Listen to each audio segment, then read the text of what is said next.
Okay, if you've been watching several of my videos, you'll notice that you see some differences in my car this year from last year, and one of that is the big aluminum dash behind me.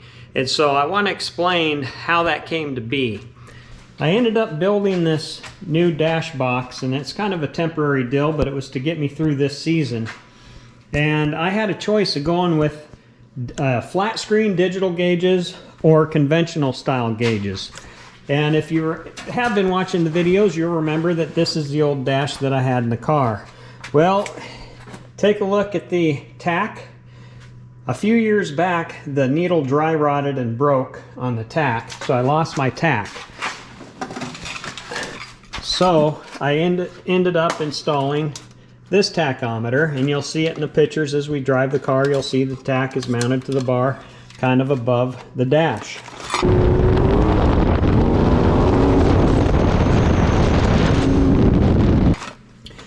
Well, then I was out there running and I lost all my gauges, oil pressure, water temp, everything, and I got low battery indicator. And I'm like, crap, I didn't even think this thing had a battery in it. So the stack dash went dead because I lost the battery. So then I thought, well, I'll just open it up and I'll change the battery. So I took it out, took it apart, and was looking for the battery. And as you can see, no battery.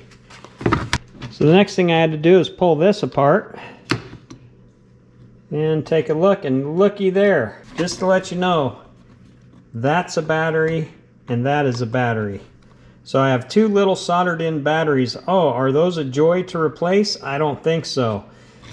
So let alone getting them. So now what I can do is I can take this dash and I can send it back and have them repair the needle, replace the batteries, and I can probably sell it for about as much as what I have invested in these gauges here.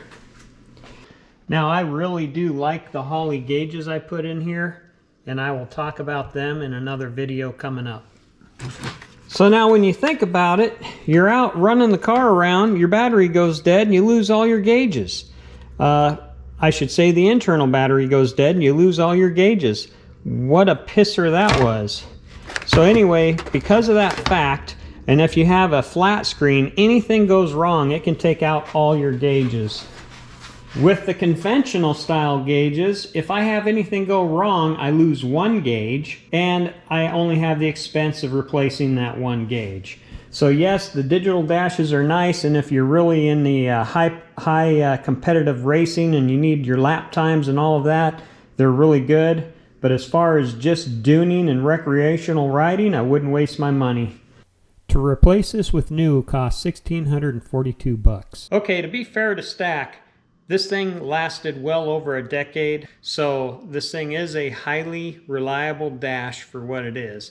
It just really surprised me that it had rechargeable internal batteries that when they fell, you lose everything. And I didn't want to put myself in that position again. So I'm going to try the conventional gauges, whether it's right or wrong. I'm going to give those a shot for a while next. Do me a favor and comment below and let me know what your preferences are. Thanks, and we'll see you in the next one.